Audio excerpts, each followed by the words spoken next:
So we are going to start with the Zoom instructions.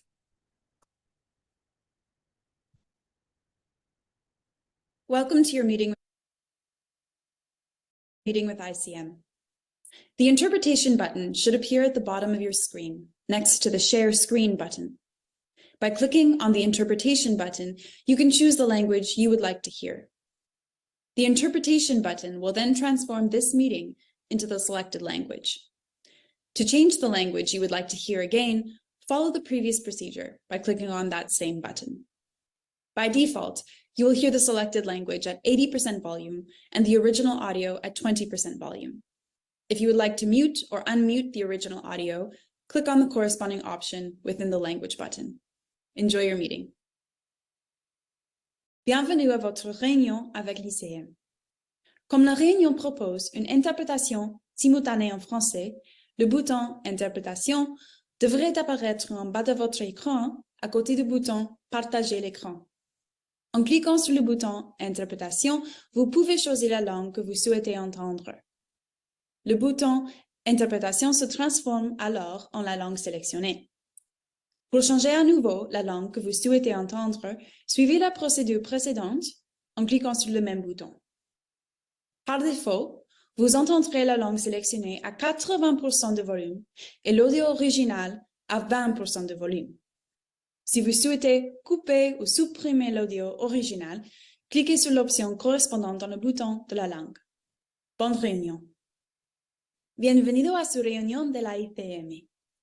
Como la reunión ofrece interpretación simultánea en español, el botón Interpretación debería aparecer en la parte inferior de su pantalla, junto al botón Compartir pantalla. Haciendo clic en el botón Interpretación, puede elegir el idioma que desea escuchar. El botón Interpretación cambia entonces al idioma seleccionado. Para volver a cambiar el idioma que desea escuchar, siga el procedimiento anterior pulsando el mismo botón. Por defecto, oirás el idioma seleccionado a un 80% de volumen y el audio original a un 20%. Si quieres silenciar o desilenciar el audio original, haz clic en la opción correspondiente del botón de idioma. Disfruta de su reunión. Feel free to introduce yourself and share your comments during the webinar by clicking in the chat. Tell us how you're celebrating IDM, where you're from. And if you have any questions, you can use the Q&A button. We'll address your questions through that feature. Thank you. Now I'm going to hand over to Jacqueline, ICM's Chief Midwife, because she has a surprise for IDM. You're muted, Jackie.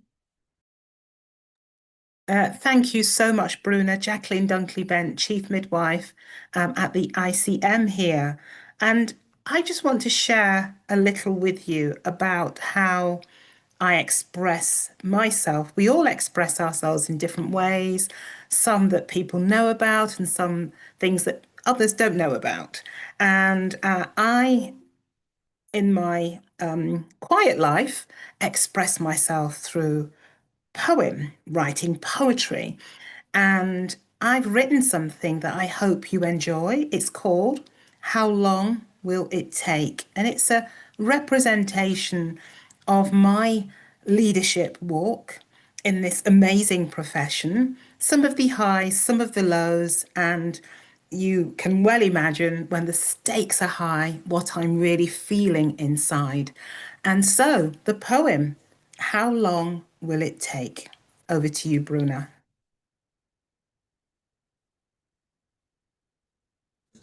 How long will it take for you to understand the midwife's role? It's time to stand. Convincing, persuading the midwife's worth? The process, the impact, it's not only about birth. The midwife is highly educated and highly skilled, supporting women and newborns, each moment fulfilled. How long will it take for you to comprehend midwives are not enemies of the state? Improving outcome and saving lives. The evidence is compelling. I'm not gonna lie. How long will it take for you to see the light? An educated, regulated midwife the future is bright. But lest you forget, we need your support. An enabling environment, it matters for all. Enabling, you say, what is this? A structure, a system, education that assists. Licensure, equipment and drugs that work. It's time to address this before the next birth. How long must there be this torture of loss, mortality, morbidity, at what cost? A system, a culture, no autonomy, hands and feet tied, can't practice freely. How long must it take? Open your eyes. Mothers and newborns must be prioritised. There is a solution. Please recognise this. Investing in midwives will bring you just this. A 16-to-1 return on investment achieved. I know many find this hard to believe. How long will it take? Please know this is real. Invest, enable, and all will be revealed. Life saved, good experiences too. The time is right. You know what to do. Those in position of power, influence, control, years from now, will you have achieved your goal? The question might be, What did you do when the stakes were so high? How will you answer? I'm sorry, goodbye. The time is right now. There's no time to wait. Invest in midwives before it's too late. How long will it take? The evidence is clear. I have run out of time to narrate it here. Your decision to save lives. It is your choice. Sign the petition. Use your voice. Because the truth is clear. And they need to survive. 1 million more midwives so women and newborns thrive.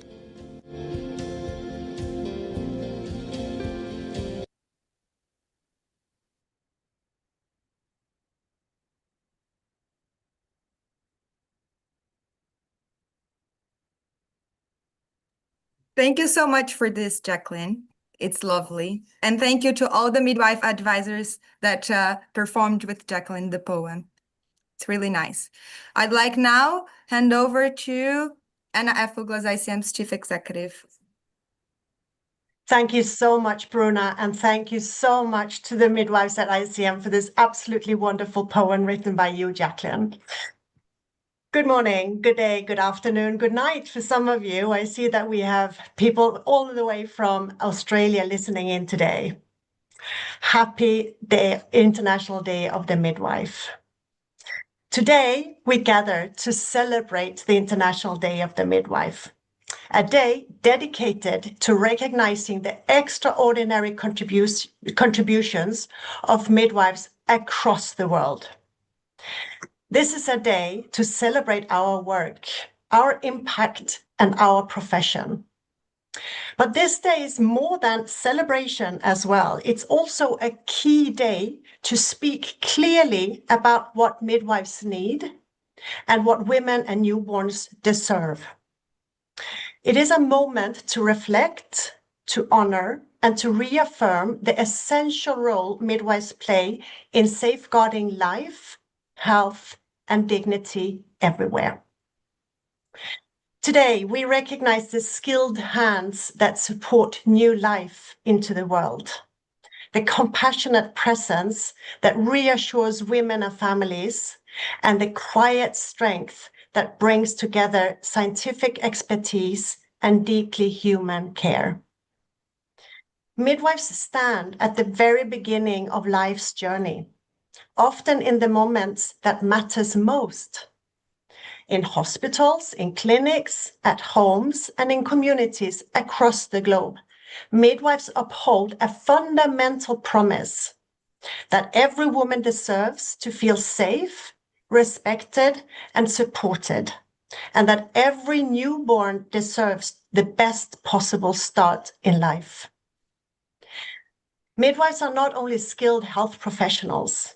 Midwives are also advocates, leaders, educators, and trusted members of our communities. So to ensure that every woman and every family have the access to such care, we must strive towards a bold and necessary goal: to strengthen and expand the global midwifery workforce, including the ambition of 1 million more midwives worldwide. Midwives are not an optional part of the healthcare. Midwives are essential and the workforce women need and want, from menarche to menopause. We now know that when midwives are educated, well-regulated and well-supported and enabled to work fully, they can deliver up to 90% of essential sexual, reproductive, maternal, newborn and adolescent health services. 90%. Imagine a world where every birth is attended by a well-educated, competent and trusted midwife. Imagine a world where no woman is left without the care she needs and has the right to receive. And imagine a world where every family is supported through respectful, culturally appropriate and evidence-based care. Yet, as we look into this future, we must also recognize and support the midwives who are already serving the communities today. Many of you attending this IDM with us. Your work is profoundly impactful, not because it seeks recognition, but because it transforms lives. You midwives are dedicated professionals who listen attentively, act with integrity, and provide care that honors tradition and innovation. You stand alongside women and families during moments of vulnerability and strength, guiding them with expertise and compassion. It is therefore our collective responsibility to ensure that midwives, that all of you are supported through high-quality education, safe and enabling working environments, fair remuneration and salaries, and meaningful opportunities to contribute to leadership, policy, and research. So we have a choice. Choices about investment, choices about education and training, choices about employment and working conditions, and choices about whether governments fully recognize what is at stake. So, dear midwives, your influence extends far beyond the moment of birth. It reaches into families, communities, and future generations. By providing respectful, evidence-based care, you empower women to make informed decisions throughout their reproductive life. You help to reduce preventable complications and strengthen trust in health systems. So through your advocacy for women and newborns, you contribute to a healthier and more equitable societies. And through your resilience and commitment to one another, you ensure that midwifery remains a sustainable and compassionate profession. We also acknowledge the challenges many of you face, including limited resources, increased demands, and complex working environments.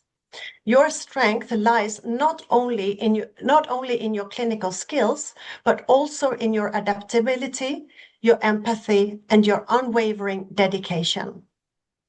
So let us therefore commit to supporting midwives more effectively by investing in strong midwife education and continuous professional development, by improving working conditions and ensure safety, by promoting respectful and culturally competent care, and by amplifying the voices of you midwives, in decision-making at all levels. To the families and to the communities who work in partnership with midwives, your trust and collaboration are essential. Together, you create the conditions for safe, respectful, and empowering care. And I would especially like to acknowledge and thank our valued global partners and governments who for decades have supported the global midwifery movement and national midwifery associations through sustained program and initiatives. Without your trust, without your investment and collaboration, there would be far fewer midwives serving women and families around the world today. Thank you for your continued work, for continuing working with us alongside into the future. As we mark this day, let us look ahead with ambition and purpose. Let us envision a future where every woman has access to an educated midwife. And at the same time, let us ensure that efforts to expand the workforce do not come at the expense of the well-being, dignity, and support of the midwives that we already have, many of you. And the good news is that across countries and communities, midwives are speaking up. Midwives are leading, organizing, and ensuring that this message that 1 million more midwives are needed cannot be ignored. This matters because change doesn't happen throughout evidence alone, but through collective action. And this advocacy will continue to grow in the lead up to the 34th ICM Triennial Congress in Lisbon in 6 weeks' time. A defining moment to unite, demonstrate the strength of the profession, and to ensure policymakers understand what is at stake. Today, allow me also to take the moment to recognize midwives working in humanitarian and crisis settings. In areas affected by conflict, displacement, and disaster, midwives often provide care under extraordinary difficult conditions, with limited resources, with increased risks and overwhelming need. Yet despite these challenges, midwives in humanitarian and crisis settings continue to serve. They remain present, and they save lives. Their dedication reminds us that midwifery is not only a profession, it is an essential pillar of health systems and a lifeline for communities. I extend my sincere gratitude to midwives everywhere for your professionalism, your compassion, and your unwavering commitment to women and their families all around the world. May your contributions continue to be recognized, supported, and valued, not only today, but every day. Happy International Day of the Midwife. Thank you, and back to you, Jacqueline. Thank you so much, Anna. What can I say? Your strong leadership and those inspiring remarks. Thank you also to every midwife joining us today. International Day of the Midwife is such a significant day because it reminds us of the power of unity all over the world. We unite. Our midwifery DNA unites, and we raise our voices through celebration, through song, dance, food, cake, and acknowledge the skill, competence, talents, the forbearance, patience, kindness, and compassion, characteristics we use every day to do our jobs well. Across countries, across communities, across health systems, in local villages, in towns, up mountains, across rivers, in fragile settings, midwives, you are showing up for women and newborns every single day. And today, we come together to celebrate that, to celebrate you. We celebrate every precious life saved because of you and because of what you do. Thank you. At ICM, we believe that every midwife is a leader. Yes, all of you are leaders. Some midwives are in informal and others in formal leadership roles. Thank you for your leadership. To researchers, teachers, clinical midwives, midwife advisors, midwives working at ministry level, those working and leading health systems, leading NGOs, working in charities, our influencers on social media, we salute you. Thank you for leading for better care, for better outcomes, and a better future for women and newborns everywhere. Thank you for supporting this year's theme of 1 million more midwives. Any doubt that this petition does not apply to you? Let me tell you, every national deficit contributes cumulatively to a global shortage. So where there's a national deficit of midwives in your country, this contributes cumulatively to a global shortage, meaning that inequities in one setting impact across the global health system. The energy, the creativity, and the determination behind this campaign have been incredible. You are proving that advocacy looks different in every place because the message is the same. Women and newborns deserve better, and midwives are central to making that happen. Today's event is about celebrating that collective power, our collective power. We will hear more about the evidence behind this petition and why it matters so much. Daniela will take us through that shortly because evidence matters when we're speaking to policymakers. In fact, evidence matters when we're speaking generally. We're an evidence-based profession. But as Anna said so clearly, change does not happen because evidence exists. Change happens because people push for change. And that is exactly what we will hear today.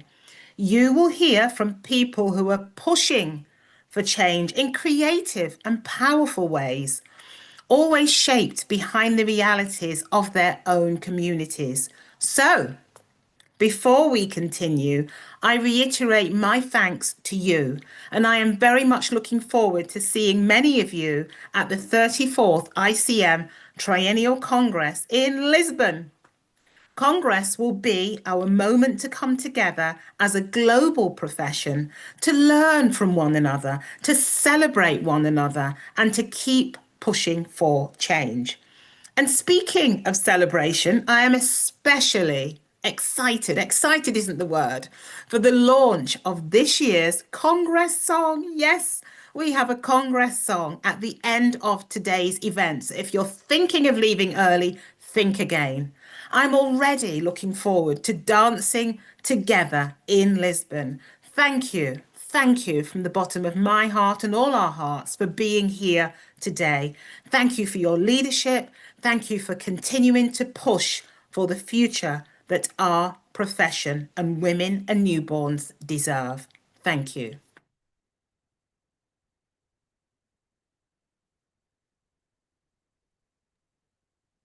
Over to you, Daniela. Thank you, Jacqueline. Just waiting for Anna to pull up the slides. And it's so wonderful to be with so many midwives today on our most exciting day of the year, celebrating the impact of midwives and midwifery. My name is Daniela Drandic, and I'm Head of Advocacy and Communications at the International Confederation of Midwives. I'm here also as one of the co-authors of the research on which the theme of this year's International Day of the Midwife is based. There were many co-authors that collaborated on this research paper, among which are Anna Afuglas and Jacqueline Dunkley-Bent, whom you just heard from. But today we want to show you how we came to the number of the world needing 1 million more midwives. Next slide, please. Some of you have seen the paper, but you can have a look at it here. And on the left-hand side of the screen, you'll find a QR code where you can access the paper in its entirety. It's open access, and it explains exactly how we came to the number of a midwife shortage of 1 million. Some of you may remember the data from the UNFPA State of the World's Midwifery Report from 2021. That report used data from 2019 and showed that the world was missing just over 900,000 midwives. We wanted to do a reassessment of this number because we know of all the problems that happened during COVID, and unfortunately the number of midwives that were lost, the number of midwives that left the profession, and generally changes that happened in health systems around the world. The update was conducted in 2025 using the most recent available data for each country. Next slide, please. So we identified two different scenarios to check to make sure that we were on the right track and that we had the most accurate number that we could get. This paper was the most comprehensive analysis on the midwife shortage done to date. and it included over 181 countries, representing 82% of the world's women of reproductive age. And I think you'll agree that's an enormous percentage, and we can be fairly confident in the results that came from it. Next slide, please. It's the most extensive and the most current assessment of the global midwifery workforce. And now I'll tell you a bit about how we came to that, how we did the calculation. So in a very basic way, we calculated how much essential midwifery care is needed worldwide, and we converted that into the number of full-time midwives required. Now, when we say essential midwifery care, we're talking about basic essential care.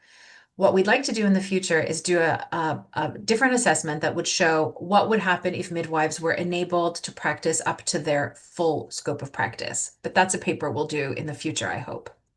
For now, we're looking at the basic numbers. So to provide the essential services, how many midwives do we need? Then we calculated how many midwives are currently working using the latest WHO and UN data, and we adjusted for nurse midwives in the countries where they also do nursing tasks in order to ensure that we were only including the time that they spent on midwifery care. We took the first number, and from it we subtracted the second number, and that's how we got to the total of midwives missing. Of course, this is a very simplified explanation, and you can read the detailed paper to find out more and really critique and go deeper into the way we did the calculation. Next slide, please. The analysis found that there is a global shortage of 980,000 midwives. So the global shortage has grown since the last analysis in 2021.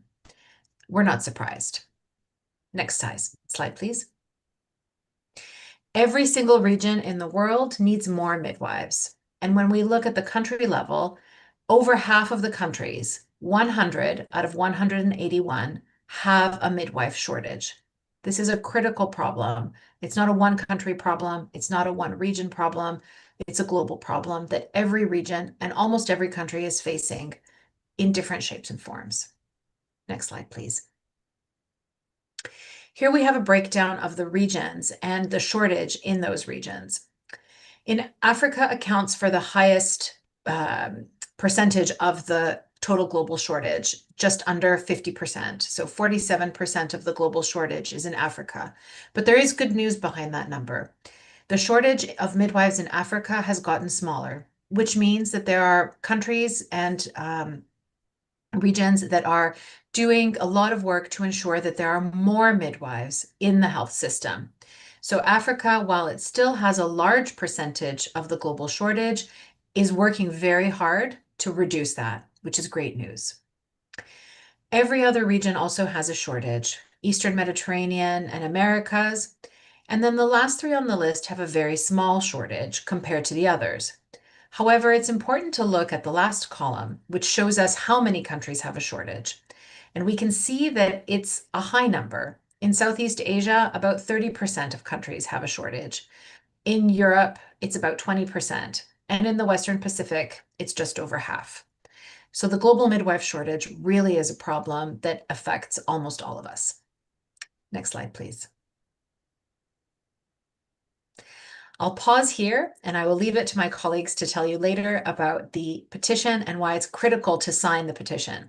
And just to make a note, you'll see that many of us have backgrounds that have a QR code in the top left corner. That takes you to the petition. So while you're listening to us, please do take a photo of it, go and sign the petition and share it with your friends, share it with your colleagues, share it on your social media. Thank you very much.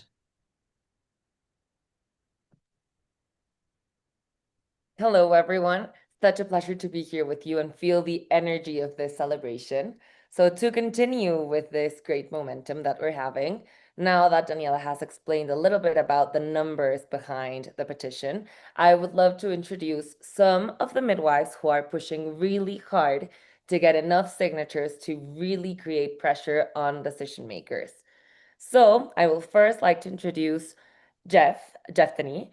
She is the Executive Director of the Association of Midwives from Haiti. and I will pass it over to her so she can tell us what she has been doing to push for the 1 million more midwives petition.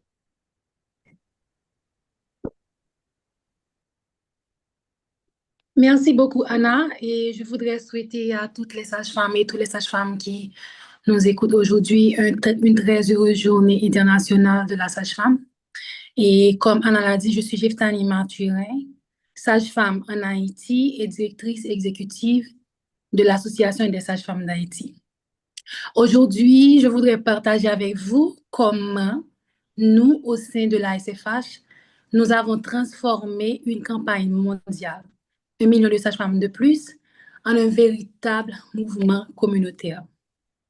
Je dois avouer que normalement, c'est moi qui organise, qui m'occupe de l'organisation de la célébration de la Journée internationale de la sage-femme pour mon association depuis 2022. Je me rappelle que l'année dernière, après avoir réalisé une grande clinique mobile pour la Journée internationale de la sage-femme, parce que l'année dernière, le thème c'était sage-femme indispensable dans chaque crise. Nous avons pu servir plus de 200 femmes en une seule journée et nous leur avions démontré qu'effectivement les sages-femmes sont indispensables dans chaque crise. Et je me suis dit que l'année qui suivrait, je voudrais quelque chose d'énorme, de plus grand, une activité de plaidoyer qui mobiliserait tout le pays entier. À l'époque, j'ignorais que le thème de cette année serait 1 million de sages-femmes supplémentaires, mais je savais déjà que j'allais organiser un concours national. Et lorsque nous avons découvert la pétition, nous nous sommes posé une question très simple. Comment rendre cette campagne concrète pour les gens en Haïti? Un pays où la profession de sage-femme est à peine reconnue et valorisée. Comment pourrions-nous encourager même les gens qui ne nous connaissent pas à signer une pétition en notre faveur? Parce que vous savez, une pétition, c'est souvent juste un lien. Mais pour nous, c'était une question de vie, de dignité et de justice. Alors, nous avons donc décidé de faire autrement. C'est là que nous avons choisi d'organiser un grand concours à l'échelle nationale pour inviter toutes les catégories de professionnels, excepté les sages-femmes, à venir parler de la profession de sage-femme, à les inciter à effectuer des recherches sur l'Internet afin de comprendre ce que nous sommes, quel est notre rôle et notre importance dans le système de santé, particulièrement en Haïti, où le taux de mortalité maternelle reste le plus élevé dans la région. Alors, nous avons lancé un concours national de vidéos courtes qui s'est déroulé sur plusieurs semaines. Mais surtout, nous l'avons structuré comme un véritable parcours de mobilisation. Une première phase de sensibilisation où nous avons invité le public à répondre à une question simple. Pourquoi les sages-femmes sont-elles essentielles? L'objectif était de créer une prise de conscience, de faire émerger des témoignages, des émotions et de rendre visible le rôle des sages-femmes dans les communautés. Ensuite, nous avons eu une deuxième phase, beaucoup plus orientée vers le plaidoyer, autour du thème 1 million de sages-femmes de plus. À ce stade, il ne s'agissait plus seulement de témoigner, mais de convaincre, de mobiliser et d'appeler à l'action. Nous n'avons pas seulement lancé un concours, nous avons construit un mouvement. Et c'est là que quelque chose de très fort s'est produit. Notre communauté de sages-femmes a immédiatement adhéré à l'initiative. Mais au-delà de cela, des personnes qui ne sont pas des sages-femmes ont commencé à défendre la profession. Et je crois que ça a été la plus grande activité de campagne de plaidoyer que nous avons organisée au sein de la SFH. Ces candidates ont parlé de leur mère, de leurs sœurs, de leurs propres expériences et elles sont devenues des voix du plaidoyer. Et en parallèle, nous avons un réseau de jeunesse au sein de l'association qui a joué un rôle déterminant en mobilisant les participants, en diffusant des messages, en animant les réseaux sociaux et ils ont été le moteur de cette dynamique. Et vous savez, les résultats ont été au-delà de ce que nous avions imaginé. Grâce à cette initiative, 1760 signatures ont été générées pour la pétition seulement à partir du concours. Notre visibilité a considérablement augmenté. Nous avons créé une page TikTok en février que pour le concours qui compte déjà 1473 abonnés. Nous avons gagné 820 nouveaux abonnés sur Instagram et notre engagement sur Facebook a fortement progressé. Mais surtout, des conversations ont émergé, une prise de conscience s'est installée et la valeur des sages-femmes a été reconnue au-delà de notre communauté. Cette expérience nous a appris une chose essentielle. Le plaidoyer ne se limite pas aux institutions. Il commence avec les gens de la communauté. Quand les communautés comprennent, elles s'engagent. Et quand elles s'engagent, elles deviennent des actrices du changement. Si nous voulons 1 million de sages-femmes de plus, nous n'avons pas seulement besoin de politique. Nous avons besoin de voix. Nous avons besoin d'histoire. Nous avons besoin de mouvement. Et en tant que sages-femmes, nous ne sommes pas seulement des prestataires de soins. Nous sommes des actrices de plaidoyer pour la vie. Je vous remercie. Thank you very much, Jethany. It's outstanding to see your leadership and to see the amazing work that you all did in Haiti. This is exactly what we wanted to accomplish with the petition, not just generate the need for more midwives, but to also give all of our midwife associations a huge platform to grow, to be visible, to be recognized, and to get midwives into their local agendas. So outstanding work. We're really, really happy to see the work that's happening in Haiti. So now we're going to move to the other side of the world with Rita. Rita is the treasurer of the National Midwife Association of Uganda. She has also been doing outstanding work. We will hear from her, and you will see different approaches to how people are pushing for the petition, because that's what's outstanding. Each person in this call made it theirs and made the effort very particular to their country and their setting. So Rita, over to you. Hello, midwives. Please confirm if you can hear me, Anna. We can hear you. All right. So my name is Rita Niwamanya, and I am a midwife from Uganda and the treasurer at National Midwives Association of Uganda. I will request Bruna to share the slides that I'm going to use in these 5 minutes. Yeah, so as Bruna puts them up, so after the campaign was launched, the petition was launched for 1 million more midwives, while everyone seemed to explore about what they could do around this campaign. I utilized my position as a midwife leader in my country to do some activities around this advocacy. And I began to read about this petition to get to understand its genesis and what it was all about, because so many questions were coming up. Why 1 million? Why the midwives? So I needed to get baseline data for me to be able to defend the petition in my country. So let's have a next slide, Bruna.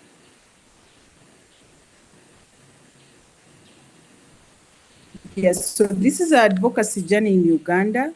So for me as a midwife, it had to start with me. I kept wondering, if I didn't do this, then who was going to do it on my behalf? Much as we are calling upon people to sign the petition, but us as the midwives, we need to own this petition. We need to own this advocacy. And our approach, I personally had to start where I was, and I used what I had. So we've had a number of engagements at national level, at facility level with the midwives, but also we leveraged community platforms and also the digital platforms to push this advocacy. And in the pictures, you can see a number of midwives engaged. Next slide, Bruna.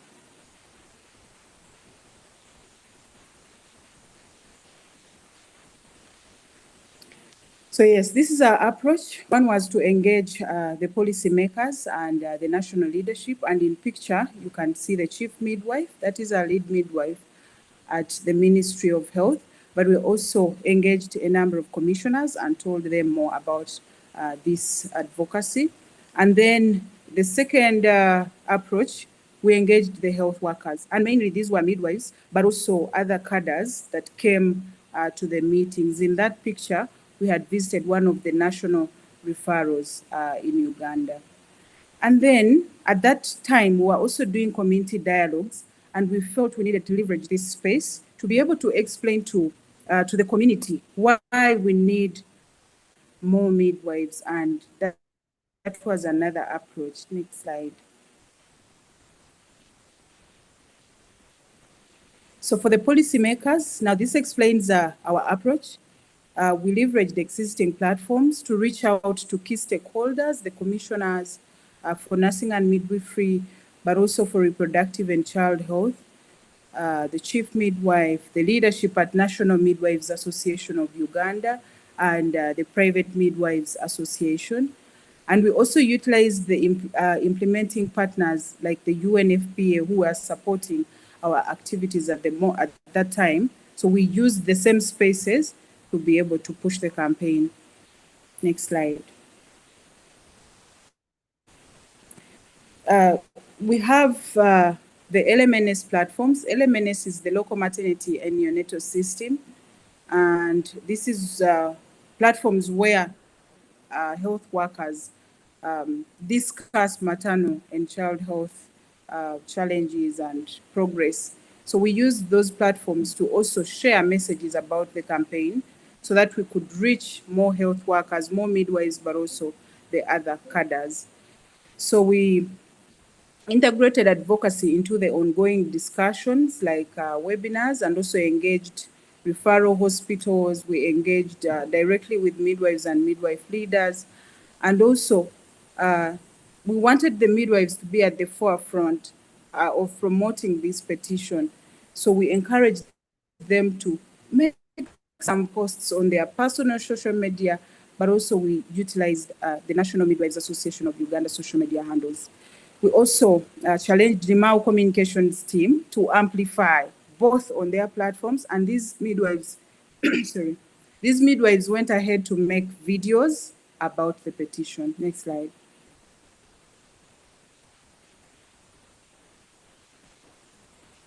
So in picture, the engagements that we had with the midwives at the national referral for specialized, it's a specialized hospital for women and newborn. So we got to get midwives, but also the student midwives. And in that visit, we had the Commissioner for Reproductive and Child, we had the Commissioner for Nursing and Midwifery Services, and we also had the President for the National Midwives Association of Uganda and other National Executive Council leaders from the National Midwives Association of Uganda. Next slide, Bruna. So these are midwives engaging midwives. As you can see, midwives were actually scanning the QR code, and the person holding the poster is actually another midwife. So we wanted the midwives to actively really engage this petition. Next slide. Now, when it came to community engagement, now in the picture is our vice president for the National Midwives Association of Uganda. So when she had gone for church on that particular Sunday, she spoke about the petition. And then there's some other pictures that show that after the church, she sat outside and people came and scanned the QR code and signed the petition. But we also leveraged the community dialogues, and as I had mentioned, working with the VHTs, the local council leaders, and expert mothers. And the trick was easy. Just explain to them why we need the midwives, and they will understand and engage. We also created a video with midwife voices about why a million more midwives matter. Next slide. Now, for visibility, we did a number of materials. Only that here I showed jumpers and the t-shirts, but we also had bottles that have the theme and the QR code, but also they have a message, some small message about the petition, and the midwives have really bought these visibility materials. And the goal was that even when they are out of, they're in the community and they're wearing this t-shirt, When you look at that T-shirt, it has a QR code on one of the hands. So and it's a live QR code, so she can engage someone to easily scan it, and then they sign the petition. We also did stickers that people can put on their laptops, on their phones. Yeah, next slide. Community engagement, these are pictures reflecting community engagement, and that is Midwife Emily, the Vice President of NIMAO, engaging members at her church.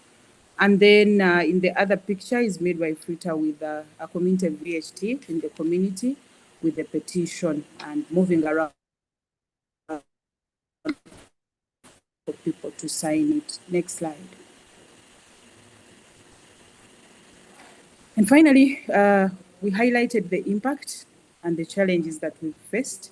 So as of 20th of April 2026, we had 1,066 signatures from Uganda, and this is a report I received from the ICM Communications.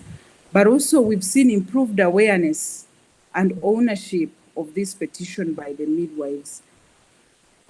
We are having more petition signatures. It is easier to engage lately, and also we have stronger engagement from the leaders. At first, there was some little bit of resistance, as I'll mention in the challenges, but lately we see stronger engagement from our leaders and policymakers. Then we see growing midwifery visibility. Every time we post these things, people come and say, why? Who are the midwives?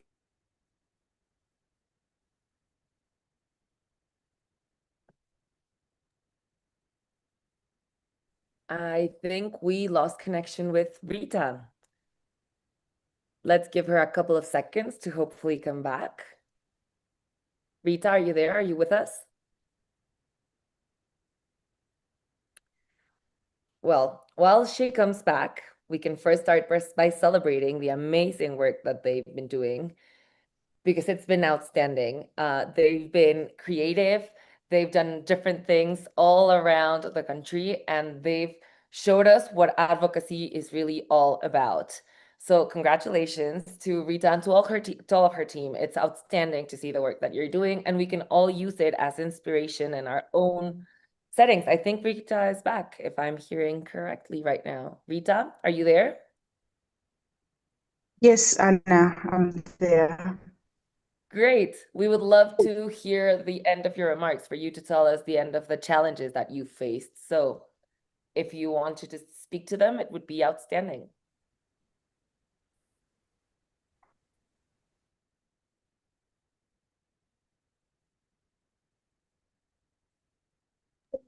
Anna, can Bruna project the slide that I was on?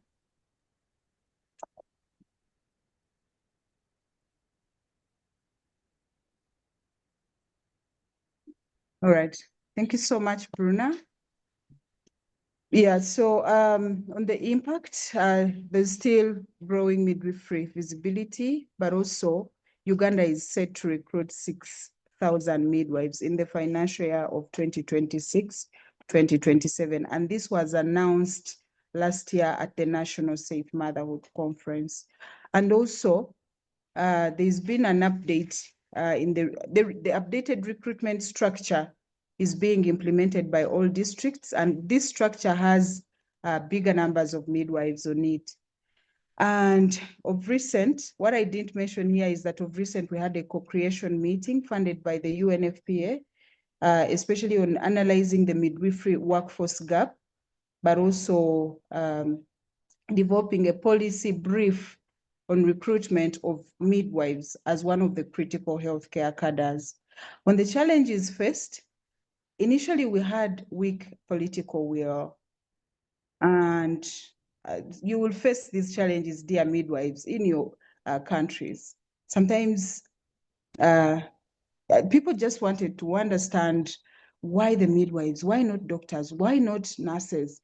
And we really had to produce data for them to appreciate the gap that is within the country. And once they appreciated, then we started to see advances in political will. There was limited awareness initially, but also scanty data on the actual numbers of the midwifery critical gap. And then there were also competing priorities, and the campaign, you have to push for the 1 million more signatures, but also other priorities. But you have to find a way of doing it, and that is so easy for you to push it.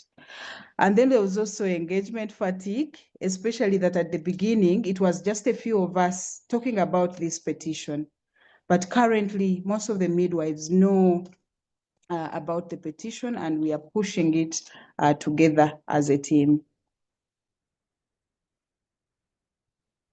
Thank you so much, Bruna, and thank you everyone for listening. Thank you so much, Rita. Outstanding that you could come back and we could hear the end of your remarks, because it's very important to also hear about the challenges that people are facing, because we're all going to face challenges when doing advocacy, and we can all learn from each other.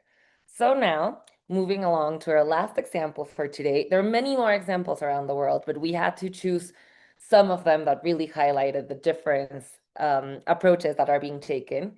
So now I will pass the mic to Hannah. Hannah is the midwife coordinator of the Indonesian Midwives Association, and she's been doing some very interesting work around the petition and adapting it to her local context. So Hannah, over to you.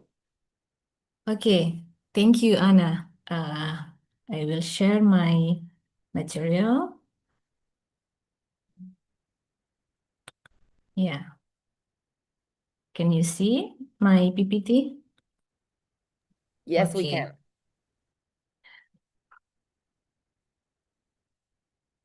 Okay, good afternoon, everyone. My name is Mumtihana Muhlis from Indonesia. Today, I would like to share our experience on building trust through connection in Indonesia. At the beginning of our campaign, we mainly use digital promotion. We share petition link via social media, messaging platform, and professional network. However, only limited number of people participated. So after evaluating this situation, we identify several barriers. Many people were not comfortable with English materials. Some were worried about online scams, and others didn't fully understand the purpose of the campaign.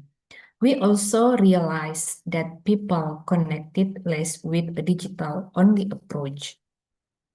This became an important turning point for us. So we changed our strategy. Instead of relying only on digital promotion, we focus more on direct interaction with communities. To make campaign more relevant, we translate all materials into Bahasa Indonesia, simplify the message, and created culturally appropriate posters. These are example of campaign materials in Bahasa Indonesia. Then we started engaging directly with communities by visiting places where people naturally gather, such as posyandu or community health posts, maternity classes, senior high school, midwifery school, and actually face-to-face interaction made a big difference. People could ask questions directly, misunderstanding could be clarified immediately, and stronger emotional connection were built. This experience taught us that direct interaction builds trust, and trust increases participation.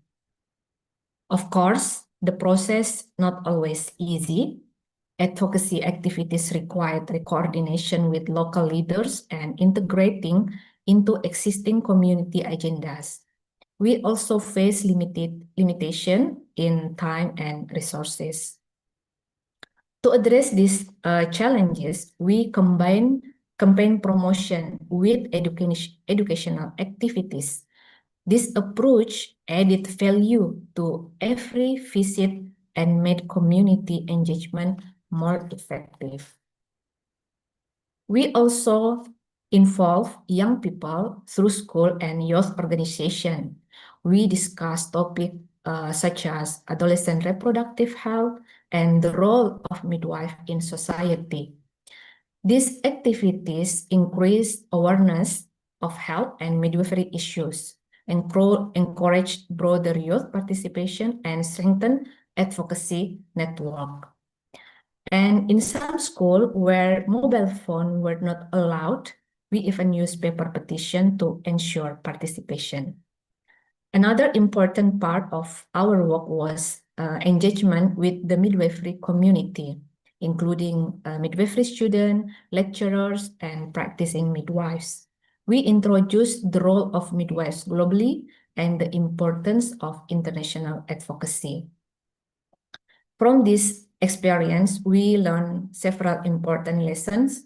First, trust is built through presence, not only through information. Second, language and culture strongly influence community engagement. Third, education help expand advocacy network.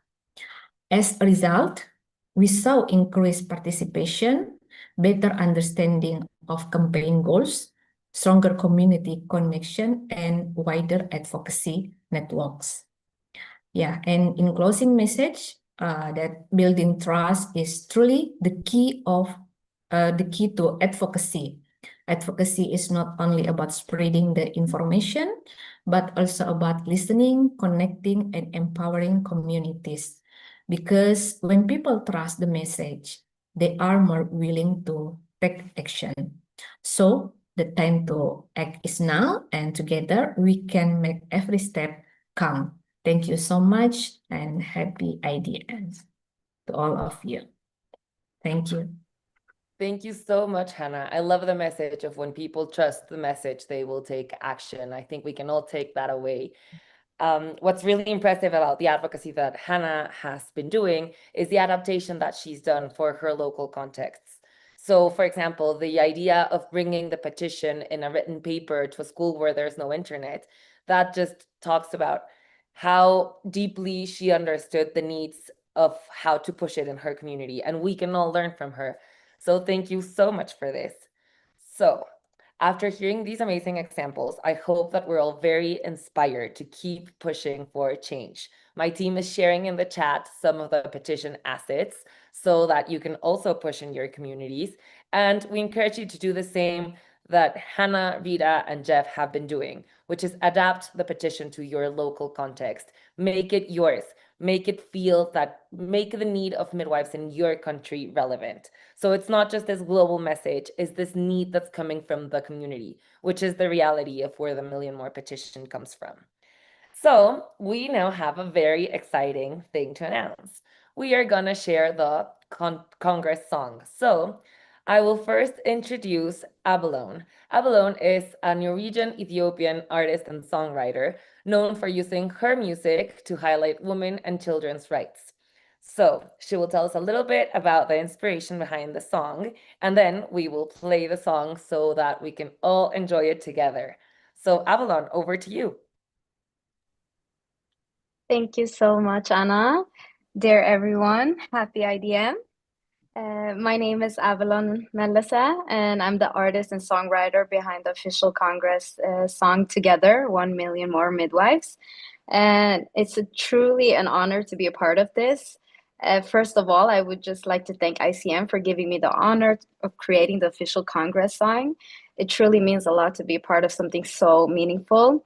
I also want to thank Laudal Global Health for their support and for being an important partner throughout this process. The song is now out on all digital platforms, and I really hope you will take a moment to listen, share it, and connect with it. My hope is that it can inspire, bring energy as we move towards the Congress in Lisbon. And I would absolutely love for everyone to learn it, sing it together with me when we meet there.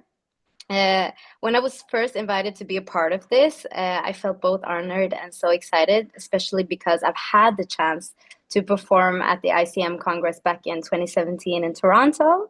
And to this day, it remains one of the most special moments in my life, standing in front of thousands of midwives from all over the world and feeling the energy, the unity. It was truly unforgettable. So that feeling stayed with me throughout the creation of this song. I've worked closely with a producer I've known for years, someone I deeply trust creatively. And from the very first session, there was a special energy in the room. And as the music started to take shape, the emotions came naturally and the message became very clear. The song is about togetherness. It's about standing side by side, supporting one another, and recognizing that real change can only happen when we move forward collectively. And some of the first words that came to me were, start with one, to a million more will grow. It can't be done if we're standing alone. And that really became the core of the song. And another line that feels especially meaningful is, your light is my light, so I stand up for your right. To me, that represents solidarity across both borders, cultures, and communities. And of course, the main message, life is in our hands, is where our power stands, so we gotta go together. This reflects the incredible responsibility, strength, and impact that midwives carry every single day. So the song is also inspired by the idea that every woman deserves care, dignity, and choice, and that midwives are at the heart of making that possible. And in the bridge, we say, midwives, rise up like the sun, a million more, let's stand as one. It's not just a message, it's a movement. And my hope is that this song can be something that brings people together emotionally, that creates a sense of unity and a shared purpose, and that supports the powerful work of you all are doing. So thank you so much for everything you do. And I truly, truly look forward to sharing this moment with you all in Lisbon, and hopefully will inspire people all around the world to stand behind the movement for 1 million more midwives. Thank you so much. Thank you so much, Avalon. So now on to the song.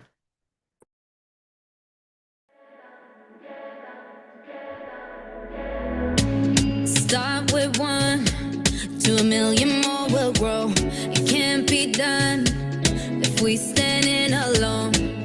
One voice for choice and rights. One heartbeat for changing lives.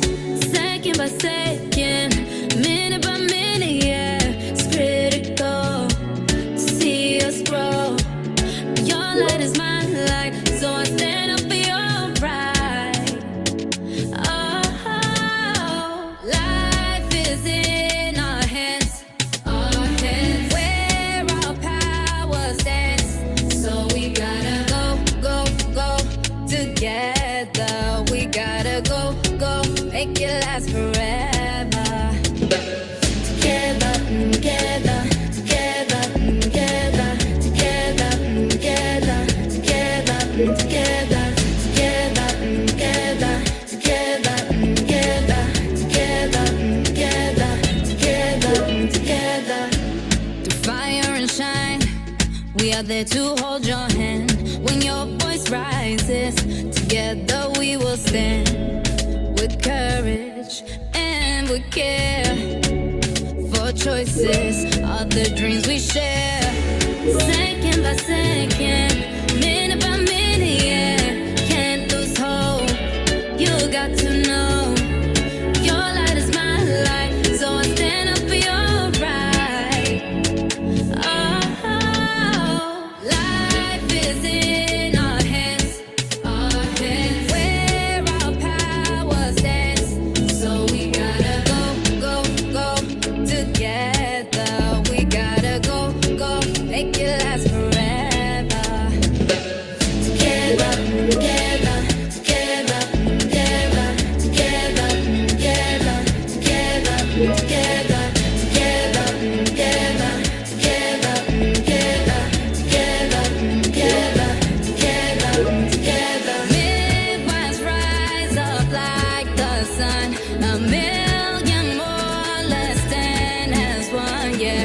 No backing down, we gotta stand as one. No backing down, we gotta stand as one. No backing down, we gotta stand as one. No backing down, we gotta stand as one. Together, together, together, together, together.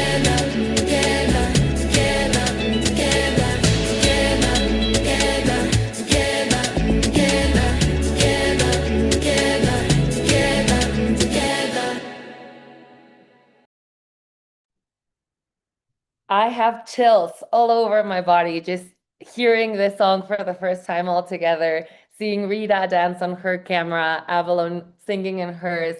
This is just outstanding. So we have one more surprise for you. This song is not only a song, it has a dance. And the dance has already been shared on TikTok. So my team will share the link in the chat because we want you all to learn this dance so we can dance it together in Lisbon. And if you can't join us in Lisbon, we want to see you online because we want to do this together. So thanks to everyone who has stayed with us a little past the hour. I have one more person to introduce today to close off the event. So with us, I hope she's here, we have Sandra, the president of the ICM. Here you go, Sandra. I will pass the mic to her so she can close off the event. You can all download the song on Spotify, listen to it on YouTube, give it lots of love, spread the word because we want to make it really big and we want you to use this as one more asset to advocate for 1 million more midwives. Thank you to everyone who has joined us today. And Sandra, over to you. Thank you, dear Anna. Thank you, dear Avalon. After all this wonderful morning and the song, it just also touches my heart. I just want to tell you that, to share with you these last words. And of course, they keep in my mind this sentence, one heartbeat to change lives. This is what we are doing now. So dear fellow midwives, colleagues, ICM head office team and partners, as we come to the close of this event, I want to sincerely thank each one of you for your time, your engagement, and your continued commitment to strengthening the role of midwives across the world. Today's discussions have been really valuable. We've heard about the realities midwives are facing in different settings, but also some practical examples of how advocacy is making the difference. We've seen how midwives and their allies are speaking up, engaging with decision makers, and influencing policies in ways that are strengthening services for women and newborns. These examples remind us that advocacy is something we actively do, each one of us, and that's worked best when it's consistent, of course, and collective all together. They also remind us that the change is already happening. In different settings, midwives are stepping forward to speak into national priorities, to challenge gaps in workforce planning, and to ensure the maternal and newborn health remains visible where decisions are made. This is the power of organized advocacy, and we can really see it. It turns evidence and experience into influence. At ICM, we have been calling for sustainable investment in midwifery for many, many years. Today, more than ever, growing the midwifery workforce is a pressing and urgent need.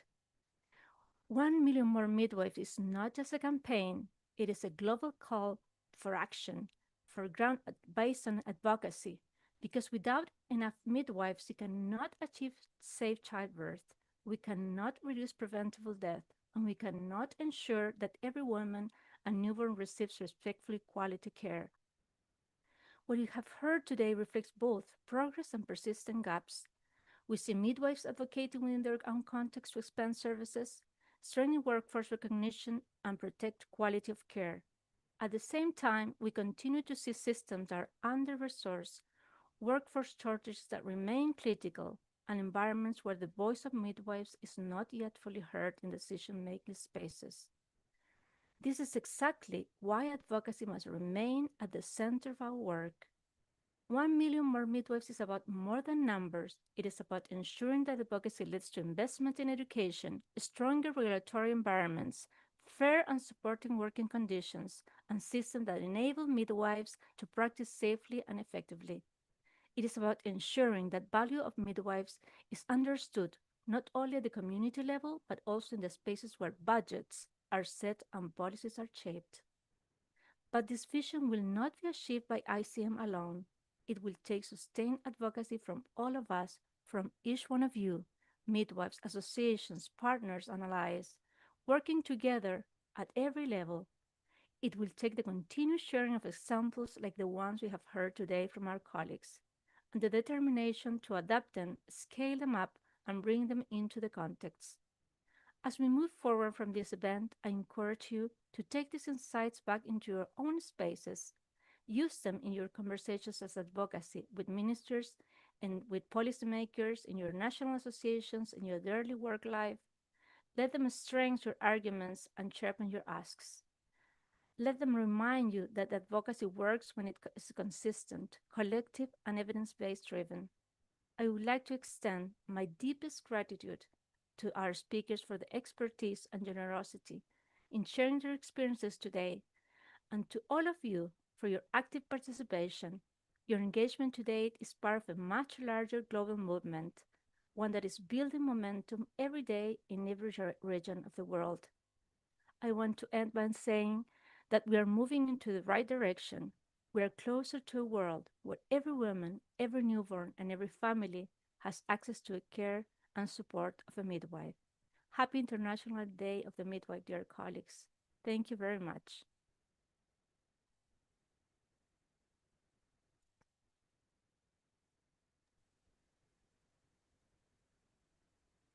Thanks to everyone who joined us today. We'll be closing off the event.